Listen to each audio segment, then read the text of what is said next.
The most beautiful idea in the world can absolutely be undermined by humans. All right. Did you guys watch the that clip I sent to you Yeah, I did. about the Mandalorian season 2, episode 3? Good season. Yeah, very good season. Yes, I did watch it. I I didn't have know a feeling what you season it didn't, was. but okay. I watched it.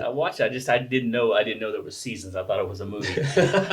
No context. Yeah, no context whatsoever. Yeah. There's a Yeah, guy. but you haven't seen many movies or TV shows. So, None. which is funny, given that you worked in the industry. Yeah, I haven't. But I did. So I didn't know. So it's a TV show. Yeah. It's a TV show. I did kind of know that because I remember people talking about it.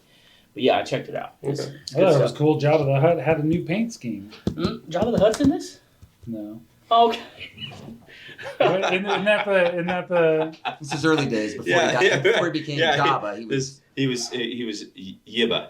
Yeah. Wasn't it, what is that who I'm thinking of? The guy with Ooga dooga Yuki. No. Who am I thinking of? Boba Fett. Boba Fett. Boba Fett had a new paint scheme. He comes around later. So this is Boba Fett comes back. Yes. Okay. So that's not Boba Fett. That's not Boba Fett. That's I do remember that one because that guy was a bounty. His hunter, name like is Din Djarin. Since you probably didn't pay much attention to it, I'll lay the foundation of what happens here. Do it. So basically, the Mandalorians are a group of they're Spartan-esque You know what? culture. Actually, test me. Test I did you? watch Okay, it. all right, fine. What happened? There was some guys. It was a 2-minute clip. See what had happened. See what happened. All right. No, I mean Some guys showed up they were asking on a for boat. money. They were on a boat. They were on all a right? boat. Yeah, they were on a boat and Doing flips and shit. doing flips, and then some dude, Donatello, bow staffed a dude into a gobble monster. I do remember that part. Right. Accurate. Accurate. Pretty much. I mean, All right. You're not wrong. Okay, so continue. All right. So Din Djarin is a bounty hunter, and he's a Mandalorian, and he comes from a sect of the Mandalorians that is called the Death Watch, and they are deeply rooted in old traditions. Mainly being the biggest one is that they never remove their helmet, which is why if you watch the show, you never see him without it, except in extreme scenarios. Mm-hmm. He's in this scenario where he is rescued by fellow Mandalorians, and they remove their helmets. Because they're from a different sect. Because they are from a different sect, yes. So one of the questions that I have for you guys to think about based off that clip is, what are some helmets in our own lives? And how should we handle it when our traditions, our beliefs, our core values are challenged? You know, in the clip, there was something that's very interesting. I ran into this early in my career. Was a helmet, female authority. Okay. There was a female authority figure in a way where she comes in and after they beat up the ninja face guys, the octopus face, whatever. What are they? What are they called? I don't even know. Yeah, but they beat them up, right, and then they pull their masks off, their helmets off, and a female.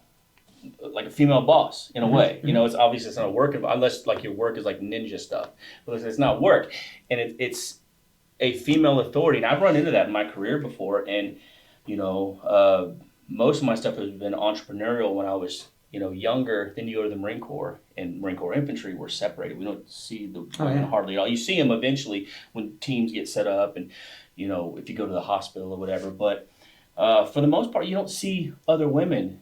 And then I get out of the Marine Corps and I go do different things, and then all of a sudden I have a female boss one time. It was the first time in my life I had a female boss. And I didn't have a problem with it, which was interesting to me because I actually thought I was going to have a problem with it. And but there was, it was an interesting, as soon as I saw it, that's what I thought. I hearkened back to the days of having a female boss for the first time. And I was like, what did it look like to her to have me? Not just me. What did she see? Was she apprehensive of me because I'm coming from, hyper-masculine Marine Corps. Specifically the infantry. Yeah, and the way I know that I'm not like hey there, bud. I'm not that kind of talker. I'm a very not forceful, but I'm boastful. Yeah. I'm direct in when I speak, and I was like, how did that look to her? So that's what it reminded me of. Having served in the infantry in the Marine Corps, but then later transitioned to a career field where there were women. In fact, I became a planner, went away for a while, and then had to come back at a higher rank. And I had 2 female sergeants who were much more well versed in that career field than I was. So I was learning from them. So I had I had been away long enough and kind of worked with some other female Marines at that time. And in fact, there was one, Barton, her last name was Barton, and she was a triathlete. And she just leveled, the platoon that we were in this other unit I was in prior to coming back, she just basically blew all the preconceived notions that the guys had about female Marines, put it away. So you would say a helmet. So Your helmet in was that dynamic, the helmet is, we've got these preconceived notions about women in leadership roles. And that's a helmet. That's a blind. We have blinders onto that, I would say. Okay. Dave, anything from you? What's a helmet in this scenario that you can think of? Well, I think I guess it depends on what you mean by that, because It's whatever you mean. are we seeing the helmet as a negative No. or a positive? And whose helmet are we talking about? His or hers? Because she was willing to expose herself. What are some traditions that are so deeply rooted that the helmet is merely just a representation of a tradition that you can think of that we deal with in modern times? Chivalry, Silvery? Okay. integrity, right? There are certain, for example, in families where integrity becomes paramount, honor, right? In our family, we have a family motto and we have a family war cry. Our family motto, translated, would be "Glory is the reward of valor." Right? We're supposed to be a certain way, but on the other side of it, our war cry is "Fierce when roused." Translated, so like we have for many generations, the rule is simple. You do not star a fight, but you damn sure better finish it. We would get in trouble for not sticking up for ourselves, just as much as we would get in trouble for starting a fight. So is that good or bad? I don't know. Sticking up for others, right? Yeah. Being Think about that as it's related to that clip. So Din Djarin, as the Mandalorian, he has stepped forward to take care of Grogu, the little baby, right? Mm-hmm. And so he is stepping forward in that ilk, I would say. He's definitely living into the protector role. Sure. I think so. Yeah. Right.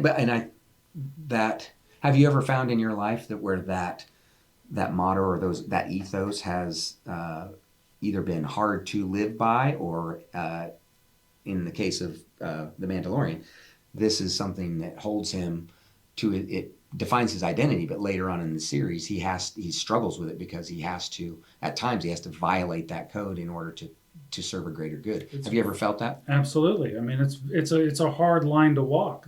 That's how my father was murdered. Yeah. You stand up for the things that you believe in, you fight for what it is. Yeah, you run the risk of violence, Negative consequences. Negative It may not be consequences. violence, but it could be negative consequences in other ways. In your and father's case, it actually was. Absolutely, right? But he was doing the right thing for what would be objectively a lost cause in the first place, But he thought he was doing the right thing, and his right thing was different than others, and he did. It's more. That's the thing. So like when we think about this clip, we're talking about somebody who lived it so much that he is willing to go do these things.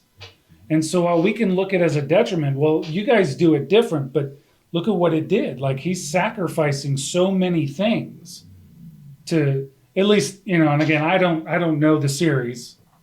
I'm in your seat where very little context. They look like a mashup between Star Wars and Pirates of the Caribbean. Waterworld. I thought it was Waterworld. Waterworld. So I am missing some context there. But that being said, it appeared as though he was willing to sacrifice himself for this child because of these traditions, these things. And so while it was a detriment, it was a double-edged situation, because that's also what allowed him to go in and dive in without thinking twice. Sure. And that's the benefit. You know, when you think about what you stand for, what you will not stand for, right? If it's rooted in something greater than yourself, it allows you a little bit of latitude. It's not always good, right? It allows for emotional response. I mean, you know, when you think about what he did, it wasn't thought out. It was impulsive. It was impulsive. I think, you know, that brings to mind when we talk about the archetypes, the difference between a hero and a warrior. The hero is out there kind of for his own self-fulfillment, his own self-recognition and glory, where the hero gets humbled and comes back and recognizes that his true calling is, like you said, to service to something bigger than himself. And so with Din Djarin's case, his services to that is to Grogu, right? He's not there. He's not doing this for self-glory. He's, you know, fierce when roused. That's how he is. A quiet guy, but he takes care of business. But go ahead. No, who's Grogu? He's the baby. little The Yoda. baby. Is that his baby? It eventually becomes his baby. So he's like adopts divorced it. dad, month one. Yeah, you know, pretty doesn't much, know yeah. that the wipes Doesn't aren't know it. flushable. Right. He was contracted to go get the kid. Then he became attached to it, and then Yeah. Okay. Then Now he, I know. I just, then he commits himself to protecting it from this what is it? not mafia, but Grand I Moff just the know. Empire. Yeah, Yeah, I the just Empire's know it out from after. the memes. I don't Yeah. really know what it is. What Right. you said, I didn't mean to cut you But off. he has deeply held beliefs which tie into him doing these actions and standing up for the baby, his adopted son. So when Bo-Katan, the female, the Leader. woman, That's her name. Yep. Bo-Katan. Bo-Katan. Bo, call her Like Bo, Florida? whatever. I guess. Who? Bo-Katan, Florida. Is that what it is? Boca Raton. Boca Raton. Boca Raton. Yeah. So I was like Boca Raton. Why not something? Okay, Boca Raton. Yeah. When All right, she, anyway. when she takes off her helmet, he has like a moment of like, Whoa. you just, Violated violated the Core deepest principles. core principle that we Okay, have. That makes sense. So, what are some situations that we encounter in our day-to-day lives where we have a deeply held belief and we're forced to come to terms with it, either accept that this way is the way, or we adapt to it. We take it as a challenge and we grow from it. What are some examples that we can think of? Some of your work has done this because you have a lot of your modeling as far as like your behavior, your cognitive behavior stuff that you've done. Just hearing you talk, like some of the stuff that just because I've been decade and a half in mental health, in the trenches with it, so to speak, and all of a sudden I see some of your work and it's like, That's kind of the reaction I had. I mean, I I was could like, have heard this day one. oh, absolutely. 7 years of therapy, and I kept wondering something just wasn't clicking. Yeah. Dealing with PTSD. Mm-hmm. Going through closing a business and dealing with bankruptcy. And Yeah. then you get knocked down and you get back up, but then you're working it out and things just don't It's click. clunky, And then you meet Dave and you learn new theories, and all of a sudden the metaphor that I remember is we wear these goggles, which is similar to the helmet. Yeah. It blocks our vision. We see things through this lens of the assumptions, the preconceived notions that we have, and then when we're capable of exercising a different way of thinking, it puts us in a position where we are all of our core premises are questioned. But the cool thing about it is once those goggles are off, it's a double-edged situation again. Yeah, because not only do you see things more clearly, but you also have to hold yourself accountable in a different way. Right. Yeah. So, Right. And it is a perspective issue, and it's perspective versus perception, right? So it's sort of like, traditions. We think about these things. What do we stand for? What do we not stand for? These are rules to live by. That doesn't mean that the rules are absolute, but it is good to have a set of rules to live by, right? And The trick is, do we hone and refine those rules, and to what end, right? And it's easier when we have an outcome in mind, a vision in mind, right? What vision do you sign up for, right? So, like in my family, there's a lot of tradition. Well, it doesn't mean that I adopt all of them. you're not walking around with a kilt 24/7. Right. But, we can learn from it, we can adapt them, we can get better. But at the end of the day, it's still not, it was a vision that I signed up for, right? And because it does resonate with me. Glory, valor, strength, stand up for others, you know. There's a level of discipline that comes behind that too, because those. Let me phrase this in a form of question: Are there times, or have been members of your family who have taken that ethos and in a negative direction? Absolutely, yeah, absolutely. You know, and you got to think about it like this: right way versus right thing, right? So we go back to that lesson. We think about the right thing. We always want to do the right thing. But the problem is that, well, going back to the lesson, you know, Chairman Mao, Joseph Stalin, Adolf Hitler, they probably thought they were doing the right thing, right? Just like Ike thought he was doing the right thing, or Patton thought he was doing the right thing. Din Djarin thought he was doing the right thing. And so, you know, it gets complicated. But it's only when we evaluate and test and hone and refine and test and hone and refine and test that we can find the accuracy needed to discard the stuff that is not beneficial to that end, but again, with the end in mind. So what mechanisms, well, in Din Djarin's case, I kind of want to keep it to that because I don't want us to get too far off track here. It's like the methods of accountability. So you said, I asked, going back to those people, members of your family who might have used those ethos in a negative way. There's a sense of accountability we want to have so that we don't do that. Let's keep it back to the Din Djarin. He gets impulsive. He jumps in and becomes ineffective. He didn't hold himself accountable. Luckily, his fellow Mandalorians show up and kind of save his bacon. Mm-hmm. He thanks them, but then once he has this crisis of conscience with the helmets and recognizing that it isn't the only way. Who's going to hold him accountable? I would challenge is not only a crisis of conscience, but also a challenge to his identity. Absolutely, yeah. Because he did not know that these other sects, existed. He only knew his clan, who only did it this way. So is there any instances that you think that maybe modern day examples where somebody is confronted with something that their identity has been challenged? How can we help them understand that there is a way to navigate that? Can I divert for just a second? Yeah. We can do whatever we want. We're grown-ups. We can I'll do what I want. Here's the thing. Let's pay homage to why this happened. Right? From a story point or even in our own personal lives, however we want to look at this, we have to understand that everything in that process, everything in that clip was rooted in contorted emotion. Everything. His initial response, the response there, his storming off, all of it was emotional. Emotions were in control. Emotion drives bias. Bias drives belief. Belief drives behavior. If the emotion could have been harnessed, tempered, evaluated, a lot of this wouldn't have happened. I joked early on about this, that if he wasn't emotionally driven, he wouldn't have jumped in. He wouldn't have jumped in at all because the baby's fine. It was, encased in that shell. He would have just watched it, killed off the Pirates of the Caribbean types. Yes.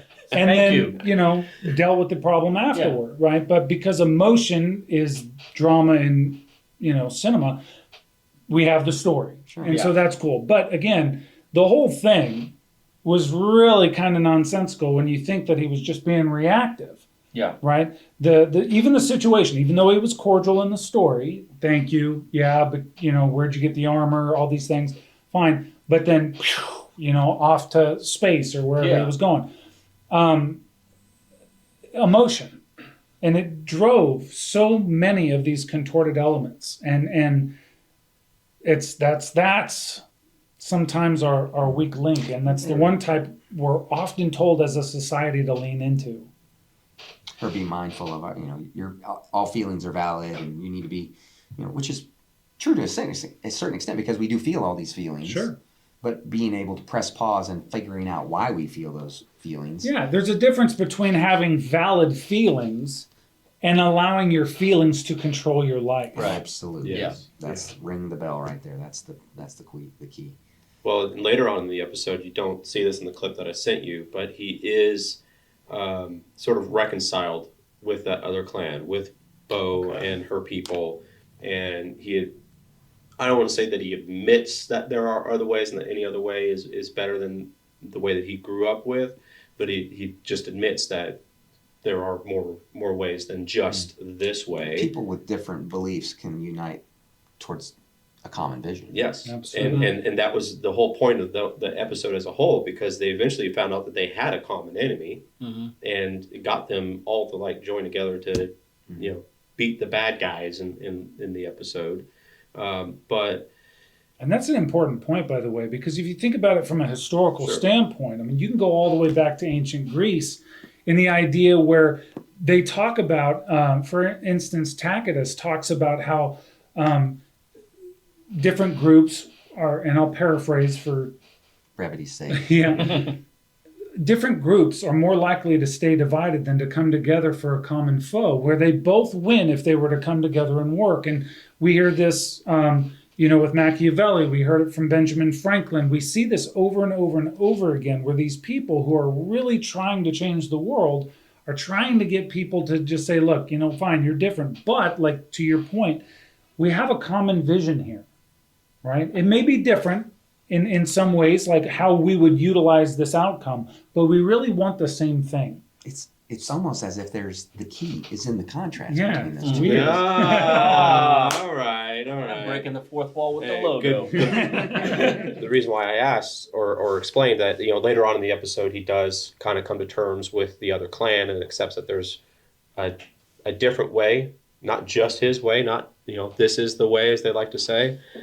He realized that there are different values that are not any better or worse than his.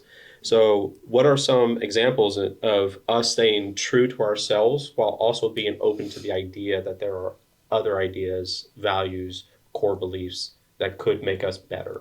I would say the key to that is viewing the lens through curiosity rather than judgment. If we are capable of pressing pause on that emotional reaction to something and ask ourselves, okay, how can I approach this from a curious perspective? What can I learn from this difference? How can I demonstrate some empathy to see things from someone else's perspective? Yeah. Because like you said, even some of the most brutal dictators in the world believe they were doing something right. Yeah. Okay, well, that doesn't validate the outcome of their behavior in any way, shape, or form. But recognizing that most people believe they believe they're the hero in their own story. Yeah. And this is important for us to understand, right? If we invalidate, right? So for instance, we could use Joseph Stalin. If we completely invalidate him as just some crazy dictator, we're less likely to learn the lessons that they could provide, right? When we establish an emotion to something like that, right? We are less likely to absorb the lesson. For example, Hitler. Hitler's a great example. Hated world over, right? Okay, well, but then imagine being able to learn about things like blitzkrieg, right? Overwhelming of opposition. You could use that to a good end. Sure. You can learn from think about it like watching video before you play a football game. You're learning your opponents, which is giving you a strategic advantage if you can learn how and why they're doing it, right? Go ahead. Yeah, I think that the gut reaction, that visceral reaction we have towards Hitler is well earned, but it also clouds our analytical mind. Absolutely. Because we hear these, and I think it happens in our day-to-day stuff too. We encounter somebody who has opposing beliefs, and then we look at each other, we look at them, and we're like, what an a-hole or whatever, and you shut off. And in the process, you rule out right there, the end of conversation and discovery, because you've gone into judgment rather than curiosity. But what you could learn from them is now stifled. Yeah, and your analytical mind, it's absolutely true, right? So you focus in on Hitler being the devil, well, then you miss out on the true lesson of Stalin or the true lesson of Mao. And, there is no comparative analysis because that's the thing, right? Or, What's the thing? That Hitler's the devil. Right. He killed so many people. What about Stalin? What about Mao? The numbers are exceptionally high over here. Why is he the devil? Right? Or more importantly, if that's the case and you just don't want to even look at it, well, then you miss out on the Grand Mufti and all the things that happened with that. We can't learn from histories of the past if we ignore the past. Exactly. Right. And that's including the uncomfortable stuff. Absolutely. And Especially, yes. exactly. Yeah. And that's what I think that frustrates me with kind of modern society today, where we're rewriting the history books. On the other side of that, the history is written by the victors, right? And so we have to be mindful that what bias is there in that telling. Sure. But the victor, if you think about the situation with the Mandalorian, right? They both had their own history. Mm-hmm. Both were true, mm-hmm. right? And clearly emotionally attached to it, right? But they also share that commonality. There's a history. Right. So there is bridging opportunities there, and it doesn't have to be just one way. Right. Well, Din eventually learns to adapt, to the changing of circumstances. He again learns that this other clan exists and concedes that they are just as right as he is. So how can we tell people, what tools can we provide to people to help them know when to adapt to something for the better? Something you taught us recently that we've been using and used it now even in suicide prevention was the contrastive inquiry.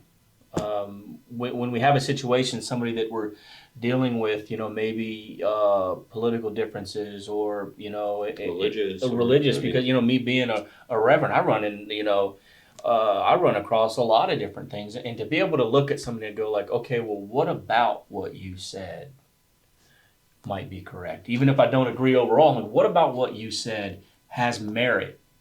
And so to be able to do something like that, I think would be a great... So in the context of the clip, can we do an example of contrastive inquiry with the clip? Yeah, sure. When he says, this is the way, well, is there any other way? Well, clearly there is. Right. What evidence do we have that there are other ways? Exactly. yeah. We have, Mandalorians do not remove their helmets. Mandalorians do remove their Yeah, helmets. exactly. And now we have three Mandalorians who approach him and remove their helmets. So our Din Djarin's restrictive and limited thinking boxes him in, but clearly he's faced with this contradiction, this cognitive dissonance. Mm-hmm. He sees one reality that he believes in.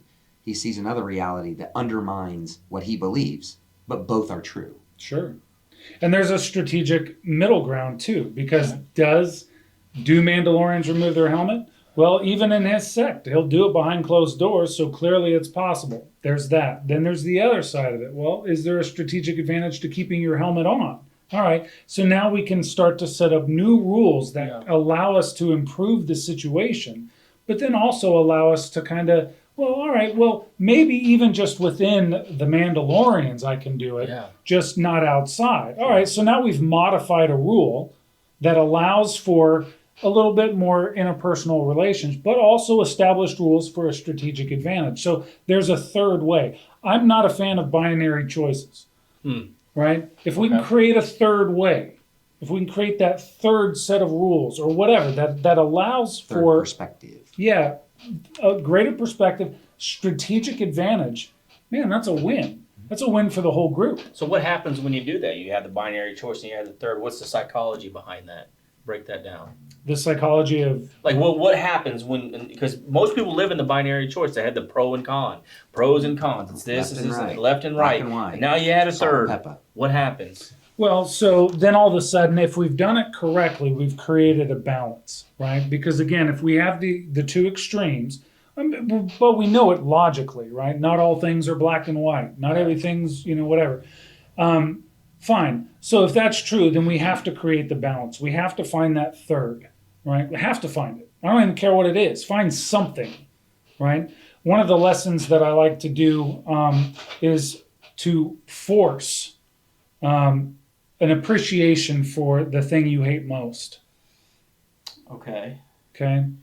So, for example, I make no bones about it, I am not a fan of socialism because of the historical context, right? Okay. But even in myself, I go out of my way to find an appreciation for the attempt, right? The ideals of it makes The sense. ideals of But it, the right? human All right, human cool. elements Yeah, fall- the humans are flawed, right? And so there it is. And I have to look at and here's the other thing. If you hate something, you must truly know it. You have to know it more than what you believe. Then it's sort of like, how do you know you really hate it if you haven't truly examined I it, can agree with that. Yeah. right? Yeah. So we balance Brussels that out. sprouts. I love Brussels sprouts. You don't like Brussels sprouts? Nah. Oh, come I on. used With to hate butter? Garbage. Saute 'em? Trash. Are you guys kidding me right now? No. I actually do like them. There we Because go. I There's explored them. commonality. Right, and so we do. It forces a balance. And at the very least, when we can have an appreciation, it's not so much of a threat. Right? It's not a threat. All right, I see where we're coming from. I see what we're doing. But then again, we dive into it and we truly understand why we oppose it. And then rather it being a threat, it's something to navigate. And I think an important part of that process is when you are looking between these two opposites and you're trying to find that or trying to discover why you hate something, it isn't about validating why you hate it. Right. So going into an exploration trying to validate your preconceived notions, that's counterproductive. Mm-hmm. And so when I see people do this, I'm always like, I see it. They're practicing motivated reasoning or whatever. Motivated reasoning, Yeah. confirmation bias. Yeah, And you find a reason to hate them. Yeah. Another reason to hate them. Yeah. So what is a good thing to do when in order to avoid that confirmation bias, or just you're trying to find more facts to support your point, but you're disguising it as, I'm exploring the opposite point. Right. So you're asking, like, how do we That's a good way of thinking. That's a good way of thinking in order to avoid doing that. Well, accuracy over being right. Truly desiring accuracy over being right. So the question is, do you want to be Perspective. accurate? Yeah. or Do you want to be accurate? Do you want to be right? Anybody can be right. Not everybody gets to be accurate. Then, of course, there's another question, right? Do you want to live a life of perception, or do you want to live a life of perspective, right? And then when we land on perspective and accuracy, it is about the variables, right? The most beautiful idea in the world can absolutely be undermined by humans, right? It probably will be. And probably will be. So it's like when we think about accountability teams, when I'm building a team, I want it's going to be comprised of 3 people, always, a minimum of 3 people. It will be an idealist, it will be a pessimist, and it'll be a realist, right? I want the optimist to help me build the vision.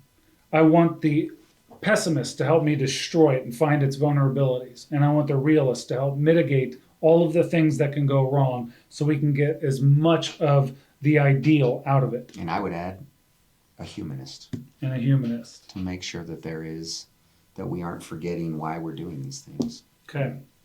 So yeah, right? And then there's a lot of beauty in that.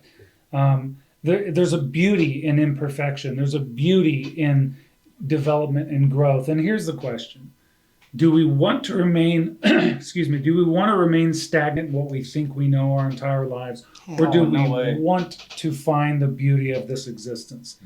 And the beauty is one of those things that is, it's complex, it's robust. And messy. it's often it's messy, and it's messy. often the beauty is often found in the contrast to what we think. It's like think about this. You've been told to be careful of what you wish for. Yeah. We hear that. We know it. It's an empty platitude until you understand this principle. I don't know. I'm always wishing for $1 million, but I've yet to see the consequences of that. Could money destroy you? Oh, absolutely. Okay. But I'll have fun on that jet ski before it happens. right? But do you see what I mean? Like, Yeah. so even in this amazing wish, if you're doing it correctly, you will find why it can destroy you. Yeah. Right? And it's important for you to know, because when you know what can destroy you, you can mitigate that problem. So in every hope, every dream, we should go through this process, right? I believe so. Okay.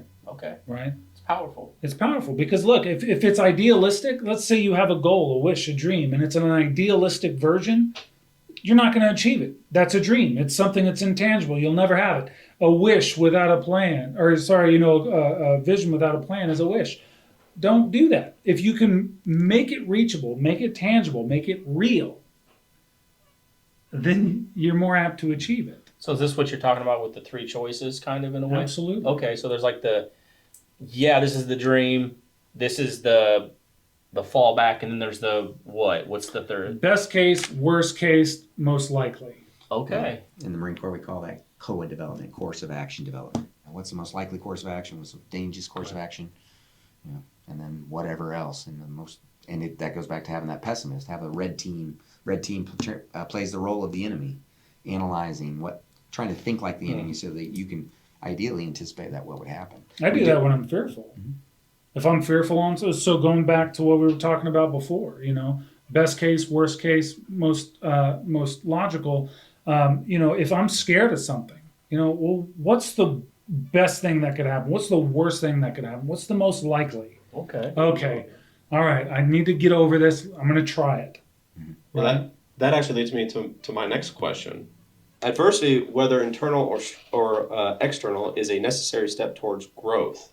Din, in this episode, struggled and shows that discomfort is often the precursor to transformation, because later on in the series, you guys didn't see this, Right. but he takes off his helmet in public to save lives. Oh, so see, he was catfishing. He was hat fishing everybody. Did you say hat fishing? Yeah, he was hat fishing. You get the girls. I used to be accused of that because I got some luscious locks under here. I'm not. People thought I was bald. Are you trying to hat fish? Yeah, see. Yeah. And so he was hat fishing the ladies. Is what he was doing. And he called it's Din, but as soon as he took the helmet off, it was Pedro Pascal, and suddenly it's Game of Thrones. His name was Din, and then he took off his helmet, and it was Dan. How many times did he take his helmet off? Twice. Oh, In one all more time. 3 seasons. If he did it one more time, it would be a hat trick. Hat trick. There you go. Boom. All right. But so he did actually show growth after being faced with adversity. Okay. So I'm going to ask you guys some direct questions and tell me some stories. What are some challenges in your life that forced you to question something you once believed? Gosh. Shoot, when I grew up, in an evangelical home, right? But I kind of pretended to believe. I didn't really believe. I'm pretty much atheist. And then I had a situation later in life where I was confronted with, like, what are we? What are we? Who are we? And so I had to change a lot of views, but that wasn't even really that big a deal to me. It was just like, okay, like I was examining first cause, and I just made a decision. Which one is it going to be? Is it going to be this or that? Let me just pick this one and go in that direction. That was fine, but when I first started going into sort of this, let's call it faith movement or whatever, it was to become a rabbi. And so I was, going to synagogue and, and doing all these different things and trying to essentially become a rabbi. That was my hermeneutical approach, was that.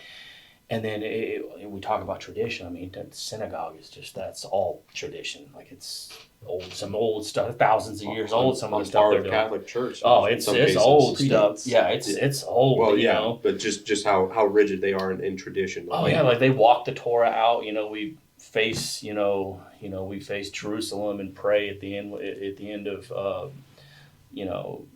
So are you a Jewish reverend or a? Well, that's the story. I originally began as was becoming a rabbi. Is what I wanted to do. That's what I wanted to do, and it became this situation where, like, some of that tradition, I was like, okay, at some point, I'm not living in a world that's 4,000 years old. Some of these things don't apply in the same way. I need to look outside of that, and I had to come to grips with maybe I need to step outside of what I'm comfortable with. And I did. I stepped outside and started exploring stuff like science. And that's where I got into quantum mechanics and started exploring all these weird, fascinating things. Because in religion, you're really kind of told, like, don't explore science. They do not marry. And for the most part, they don't marry. And that's a travesty. You know, the fact that science won't look into religion, religion won't look into science, they stay off. But there's a lot of explanations when they marry. And that marriage of the two was eye-opening for me. That's when I started seeing these beautiful concepts. You and I have talked about them before with different theories when it comes to, subatomic particles and all these different things. When you can see them, you can start seeing different things that are related in the Bible or older scriptures or whatnot. So that was a big eye-opening thing for me, was to transition, not just from like atheism, but Jewish into whatever you want to call me now, you know. Well, how would you say that led to growth for you once you stepped out of that discomfort zone? It was powerful growth because it was prior to it, I was living my entire life based on rules that didn't necessarily apply anymore. I mean, you think about the Old Testament, there's 613 laws. And I was starting to come to grips with the fact that none of them are, you cannot achieve the 613 laws of the Torah. You just can't do it. And that's kind of the point. You're not supposed to be able to. It's supposed to show you why you need a redeemer, is what it really is supposed to show you. And I was starting to come to grips with that. I was like, okay, well, if these are impossible to adhere to, what else is out there? And the growth was, I went from a rigid, just, this is the way, walk the Torah out, let's pray towards Jerusalem, Keep all your that helmet stuff. on. Keep the helmet on. Yeah. I had to take the helmet off and go, this world's big. This world's universe, all of it's way bigger than me. I'm a tiny little speck. Maybe I should have some humility and step outside of the bounds of this. So that's what it was. Lance, what's the challenge for you? The whole point about humility is I was fortunate enough early on in my military career to be selected to go to a commissioning program. I went to the Citadel Military College, South Carolina. Prior to that, I had wife and kids. I was very young when I had my first child, so I was immature. But yet 2 months before I was about ready to graduate and get commissioned, had some marital issues that really torpedoed my career. And leading up to that, I was told over and over again what of a great leader I was, how much potential I had.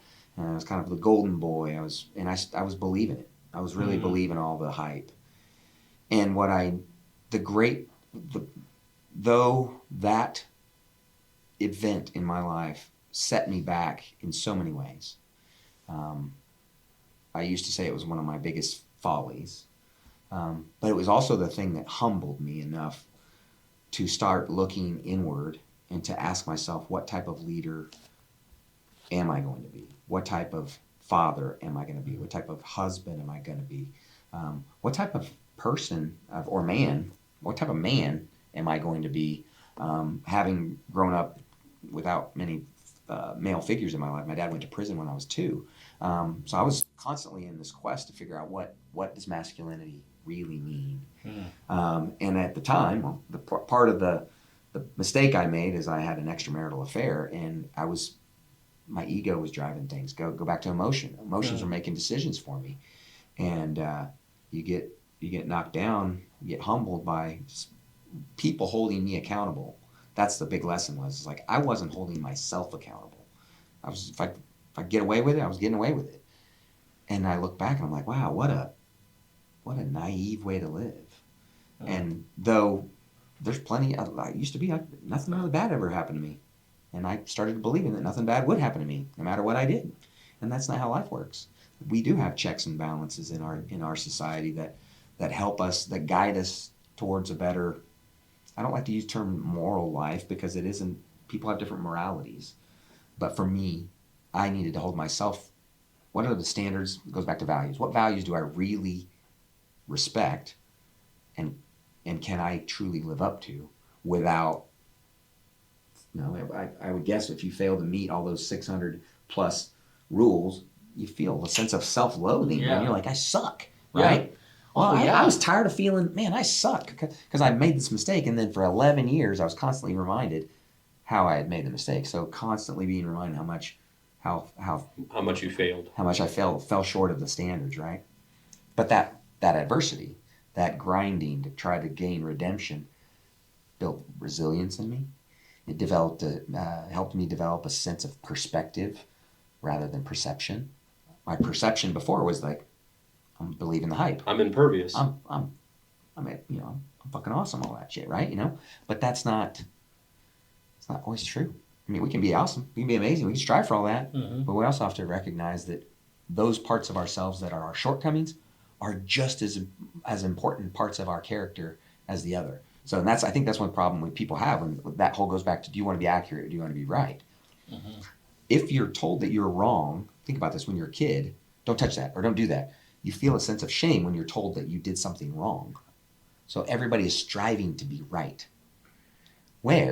And there's judgment in there. You judge ourselves, we judge each other, rather than saying, okay, wait a minute, I made a mistake. Based on what I knew at the time, it wasn't a great choice. Looking back, I sure the hell wouldn't do it again. Yeah. But at the time, it's what I needed to do at the time for some reason. But looking back, now I've got perspective. I know I have a better, more accurate version of a view of myself. So you would say that the portion of it that led you to grow was that it gave you perspective. You were able to sort of burn away everything and then see what was left standing, and those are the core values that you said, this is what I need to hold on to. When everything's stripped away, you're left with reconciling the truth of what's left. No more facade. Mm-hmm. That's right. Dave, how about yourself? Yeah, that's an interesting question, because I would say that it's a composition. When I was young, when I was a little boy, you know, we were family tradition, right? Robertsons are smart, act accordingly, you know, and I did, you know, I was curious. I loved the idea of Greek philosophers, and I was fascinated by guys like Socrates, and I was really just, man, can you imagine just having a job where that's what you do is think? I was super pumped about that. I hated the uniforms, but I was a kid, I didn't understand. And but then my folks got divorced, and you know, the fractured family, and it wasn't long after that I found myself moving around a lot. You know, I was in a different school every year. Some of it was because of, you know, problems, but you know, we were moving around all the time. But I, you know, was very curious about the world. I mean, Socrates was a hero of mine. I was in fourth grade and fifth grade when I got to go learn more about John Henry Holiday, and I was pumped about that. I was like, man, this is so neat, you know, and I was just fascinated by that stuff. But moving around, it contorted, you know. I had to learn how to make friends quickly, and my uniqueness, I started to shut down. And but I was always curious. I was kicked out of the church at 12 years old because I was asking the wrong questions. Deep questions that, And they were like, and I was there. It broke my heart. I was getting a drink of water at the drinking fountain when Cecil, it was his name, came up to my grandma and said, it's probably a good idea if he doesn't come back. Jeez. And so I'm drinking from the water fountain, crying because he was my hero. Yeah. I was 12 years old and kicked out of the church because I was asking questions and making the other kids doubt. Yeah. And so this it's been a problem my entire life. You were a scientist before you were a scientist. Oh my gosh, it was out of control. And so, you know, and I started to shut down that part of me, you know, because of this series of events where I was like, you know, I'm curious about the world, but the world's not curious about me. And I started to shut it down, and then I started to do these other things that the other kids were doing, and I started to play ball. But you know, of course, our family tradition, if you're going to put your name on it, you do the best you can. And so I did. I worked hard and became a really good athlete. But then that's what I was. I was an athlete. Mm-hmm. But hey, you know, it got me into college. All right, cool. So I'm going to go play football at college. Neat. And then I get hurt. All right. Well, I'm still a football player, so I'm going to work. I got healed, and I went back. I regained a scholarship despite the injury. Went and played for another team. Got hurt again. Oh, no, my body can't take it anymore. Didn't realize that I had a problem with antibiotics were making my my tendons brittle, right? And so, but I was dealing with chronic sinus infection, so I had to figure that out. But who am I going to be? Who am I going to be now? Well, I don't know. I guess I like music. I guess I'll do that. So I became a singer. But put your name on it. You better be damn good at it. So I worked and worked and worked, and I tried to be fun and exciting, but that's a toxic environment to be in. Yeah. But we did well, and but that was destroying me. It was destroying my voice, my family, my future. It was going really... Core values. Huh? Your core values. My core values, all of it. Who am I really? And it just, I did. I got divorced, and I lost a lot of friends out of it, and I was mean to wonderful women in my life. I was really just not a good person. And I hated who I was turning into. And I hated how much I was drinking, and I hated all the weight I gained, and I was not a good version of me. And one day, just in that moment of self-loathing, like, who am I? What happened to that little boy? Yeah. Is that who I am? Where did I lose him? And I had to go back, and I started thinking about this little boy that was curious of the world and loved sunsets, would cry at sunsets, and just think about the wonders of the universe and just all these amazing things as a little boy. And I was like, I need to find him again. And I did. I get emotional thinking about it. Went on a quest to rediscover me. And it took a while, but then I found him. And just, again, put your name on it.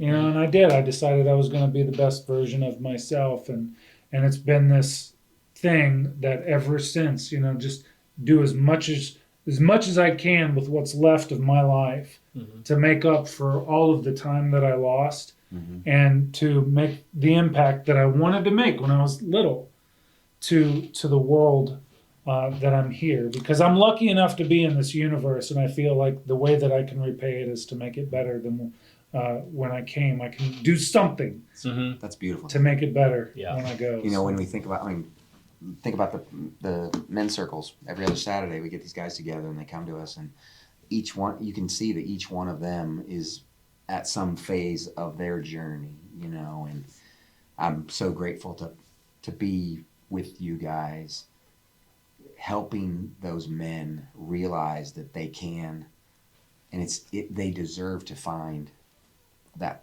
little boy, and they deserve to grow into the best versions of themselves. And so to think that we, with your theories and our research and our passions, are committing to that.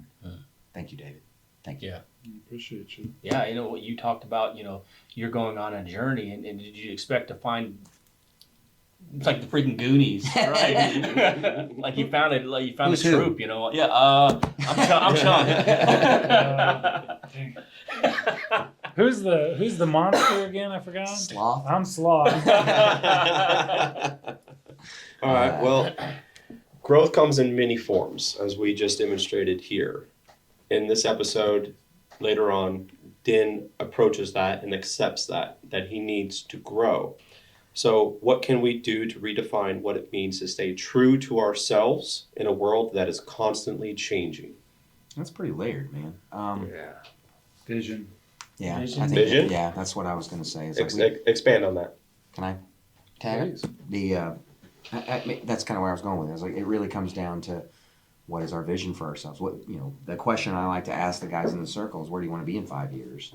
And that's a long enough timeline that kind of gives you something to work with, but it also is short enough that it's short enough that you can get to it, but it's long enough away that you can redirect. Growth doesn't happen in a straight line.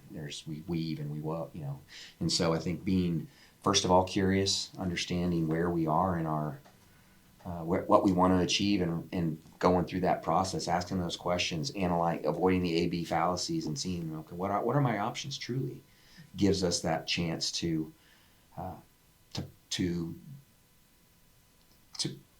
create that and define that vision in a legitimate way that aligns with our values. I think another thing, David, would you agree in terms of, or I don't want to phrase it that way, one of the things I think a lot of guys have trouble with is truly nailing down their personal values.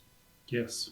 Yeah, I think that's Yeah. What do we stand for? What do we not stand for? What are we guided by? Yeah, it's hard. It's absolutely hard. You know, we ask the question, what does success look like when we get there? Mhm. Right? You have 5 minutes left of your life. How do you know you did it right? Mhm. You know, how do you define that? Right? And so that could present itself in a variety of different ways. You know, when you think about what is the destination, what are we doing? What does it look like? What does it feel like? Mhm. You know, that's the vision focused living. that's vision focused living, vision orientation, right? And it's hard. It's not easy.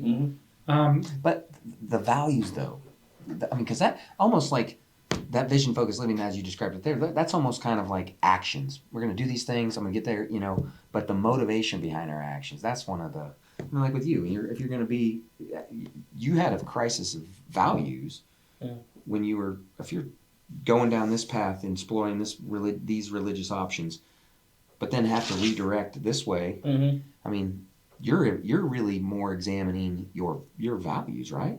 I mean, I don't know. Well, yeah, a lot. And there's a scary portion of it too, where like, do I have to throw all this away? Like, do things get thrown away? What gets thrown away? What gets, good. That's a good gets, point. Yeah. you know, and I had to look at it and go, like, some things are going to change, and it's scary, and it's not easy to do. I think that's why a lot of people won't do it. Is But you got to choose, and here's the Yeah. thing. So like you, the three of you signed up for another vision, right? the Marine Corps? Marine Corps. Yeah. You signed up for another vision. You've signed up for various visions in your life, Sure. right? Did you take some of the good from the Corps with you? Absolutely, yeah. Yeah. Did you discard the bad? Oh yeah. Okay, so The class. Did you ignore? Gonorrhea. yeah, right. And Oh so no, just me. Just you did. You spent too much time at Dripwood. you know, but that's sort of the point, right? So we evaluate the various visions that we sign up for. We align them to our own personal vision. Sometimes there's going to be divergence, and that's fine. And we constantly reevaluate, right? And that's okay. Here's the thing: the problem becomes, I have found anyway. I could be wrong. I could definitely be wrong, but I have found more often than not that the detrimental outcomes are usually when we have associated something with our identity. We have locked into something because it is now a part of our identity, rather than, like, so for me, right? With the music and with football, right? There was an identity. Oh, I'm a normal kid too, Mm-hmm. right? And it destroyed my heart. It destroyed my body, relationships, and everything else. But for me, like, it was different. Like, the real me was different. It's always been different. It's OCD. You know, there's a lot of weird things there, and that's fine. But why can't I just be me? If uniqueness is truly valued, why can't I be me? Well, you can. Uniqueness is valued, but there's a problem there. You have to know you, and you have to know why you're you, but also realize that if growth is a thing, then whatever you are today is going to be different tomorrow. But this is one of the great lessons I took going through that program, was that we borrow confidence from so many places. Like you, as a football player, you were borrowing confidence from that identity. Sure. I mean, for me, I know Marines do it all the time. All the time. We put shoes, we put on the fucking the dress blues. We are borrowing confidence, man. John Basilone, Jesse Pollard were borrowing. You know, and so, and we're adopting that identity, and that is something we have done, and we are Marines.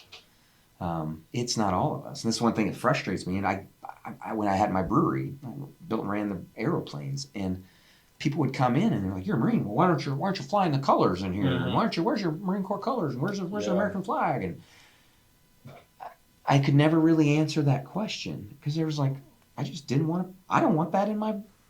It wasn't that I was not a patriot. I served 21 years, dedicated my life to supporting and defending the Constitution, you know. But for some reason, I didn't want to hang it up, because I was ready to let go of that identity, that part of my identity, and grow into and to develop something else. Like you left football and became, you know, A rock star. you know. You know, that's okay. That transition is okay.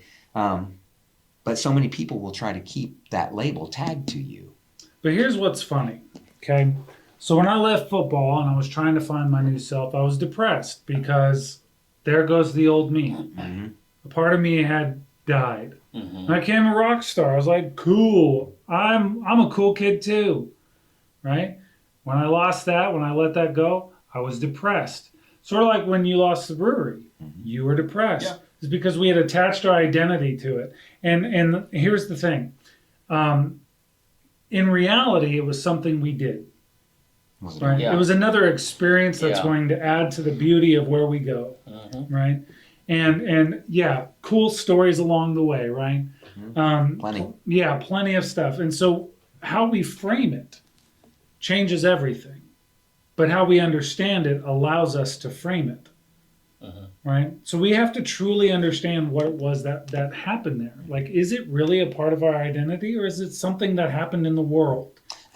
We went through this depression. Back through my research, Dan Levinson says, the seasons of a man's life, every 5 to 7 years we transition. The adversity nexus mirrors that. So I can look back in those moments. You probably were playing football for 5 to 7 years, and then you were a rock star for 5 to 7 years. And so you're what you've been doing, being being a crisis counselor, your work with your agency. We have these things we do, but then we have to. You said we die. Part of us dies, and that's part of the hero's journey. Is we kill off that version of ourselves and we're reborn, that next level of maturity. But it's interesting, and my brain is going in a lot of different directions here, is that there's this, you said we want to discover who we are, but yet we go do these experiences and attach ourselves to these experiences. And it isn't... Neglect ourselves. What's that? And neglect And ourselves. neglect ourselves. And so that's the interesting question in this is the acronym, you are you, be you, right? You are you, be you. That's a hard question to answer. Very. I mean, it is not something you solve overnight. It is something that so many people in our society today are struggling with. Oh, absolutely. I'll give you a great example. I have a very good friend of mine who had a really high-paying job. It was a bit of a status type of job. And, of course, the market's hard, right? Got laid off. And he had to take another job, which he loves and does really well at, but he's ashamed of it because it doesn't have status. Oh man, that's guilty. I'm Right? guilty of that. But he's good at it and he loves it and it's fulfilling and it is what is in his heart, but he's ashamed to talk about it because it doesn't have the status, right? And that is weird to me, because again, it's Arubu. I don't be unapologetically you, and but again, if you're doing good in the world, and he's doing fantastic things for people, but he's ashamed of it. You say it's weird, but I'll tell you, in decade and a half of doing crisis counseling, we're talking 2,000 of these things now, and these are the high risk ones. These are like we just had them the other day with a weapon present. We go into the room, there's a weapon present, and we both have to walk out of there alive. And seeing that for a decade and a half, there's one thing that remains true 100% of the time. And I have a matrix that I use, and I have to do it in a split second when I walk in the room. Identity is the first thing I look for. What do they identify What do they identify as? And that's why I deal with a lot of veterans. I deal with a lot of people who are in the LGBTQ community because there's identity things going on there. There's also athletes. People forget. You just mentioned it. Athletes, they were the star. They were the guy. And now they're not. People losing jobs.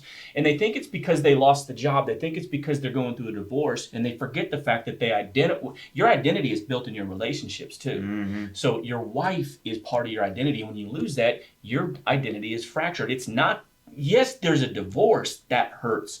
But it's that you had to sacrifice. Part of you died. And so when we talk about identity, that is literally the thing I deal with every day. It has to be at the forefront of my mind. And when you bring it up, it's like, yeah, dude, I see it. When you talk about football, I'm like, I see you. I see that happening. Your friend losing his job, not wanting to put a new one on his resume.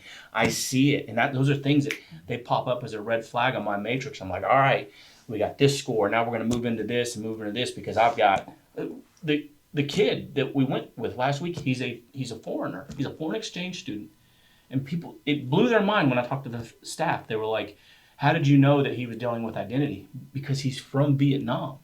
Is he in Vietnam? No. His identity is fractured because he's not in the place that he identifies with. And see, and that's the interesting component, right? That's almost like the secret sauce, as it were. Even that is a choice, to succumb to that or to not. And it's unconscious. It's an unconscious It's an thing. unconscious choice, and that is the true challenge there, because you don't even know you're holding yourself back. Right. But if you can make it a conscious choice and then develop that accordingly, things start to make sense. All of failure, and failure is no longer a problem.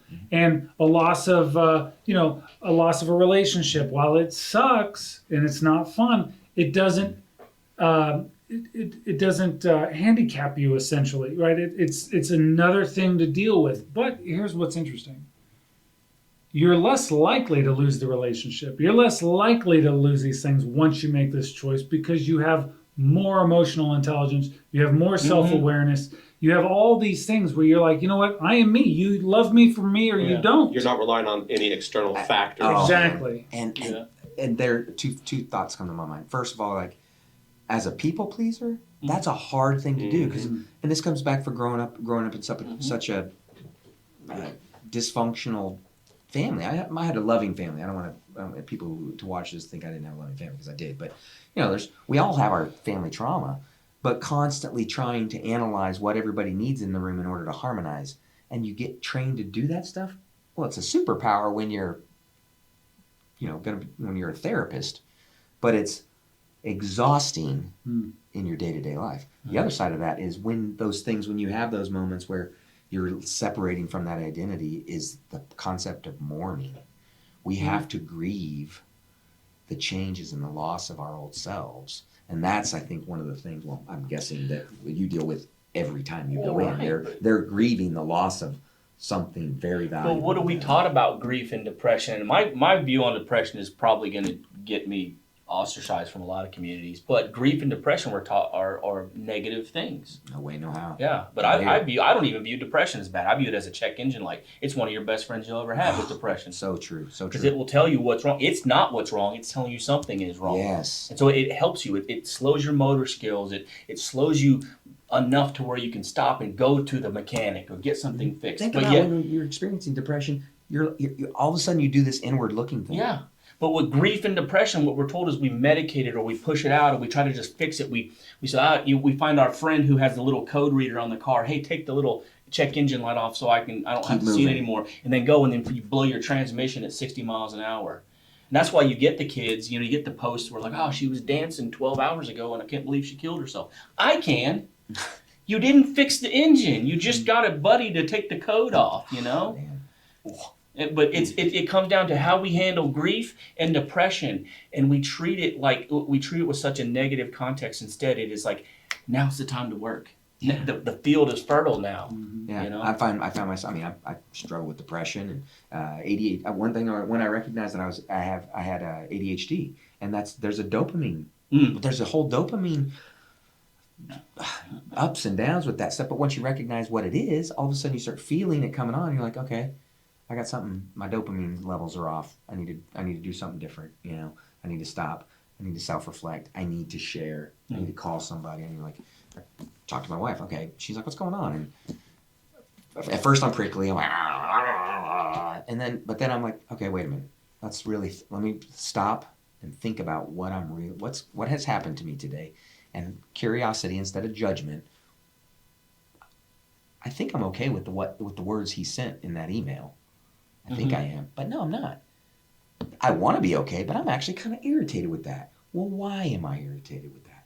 I'm irritated with that guy. He sent me this email, and his intentions were this.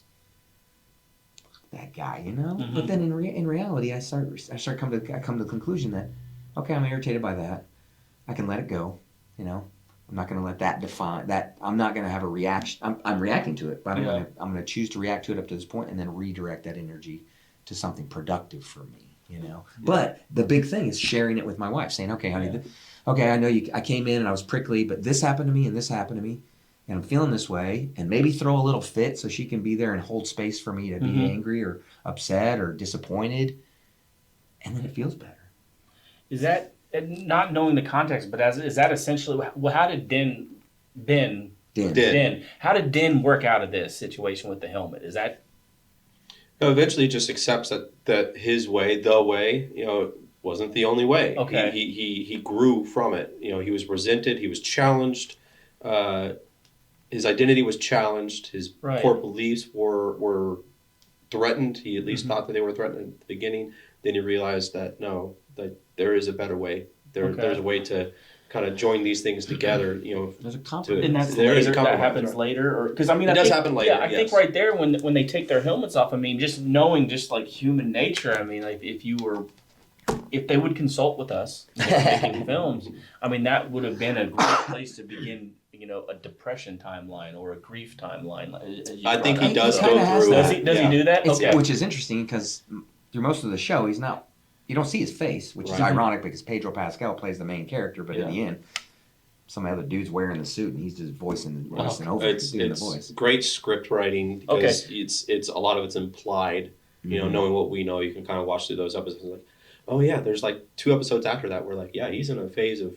He's in depression. Okay, so his identity, he's an identity crisis. So that's why he scoots off like that, right? Because he just can't deal with like.